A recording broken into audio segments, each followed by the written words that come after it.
Hi friends, అందరూ ఎలా ఉన్నారు? నేను చాలా బాగున్నాను. మీరు కూడా బాగుండాలని కోరుకుంటున్నాను.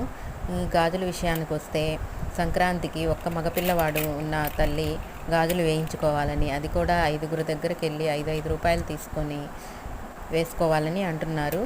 అది కూడా 5 రకాలు అంటున్నారు. మన వాళ్ళు ఇచ్చే స్తోమత కొద్దీ వేయించుకో, రూపాయైనా ఇచ్చినా పర్వాలేదు, మిగతాయి మీరు వేసుకొని వేయించుకోమంటున్నారు. ఏం నష్టమేం లేదండి, ఎందుకంటే మనం సంక్రాంతికి ఎట్టు గాజులు కొనుక్కుంటాము, అదే లెక్కలో తీసుకోండి. ఇవన్నీ అపోహలేనండి. అందువల్లని మనం కొట్టుపేడేయకుండా, మన గాజులు మంగళకరమైనవి కాబట్టి మీరేమీ దీని సందేహం ఏమొద్దు, కొనుక్కోండి. ముఖ్యంగా 4 రాసుల వారు అని చెప్తున్నారు, పరిహారం చేయాలంటున్నారు. నలుపు రంగు లేకుండా మిగతా రంగులు ఉండేటట్లు తీసుకొని పండగ ముందు తీసివేసి తర్వాత వాడుకోవచ్చండి, దానివల్ల నష్టం లేదు.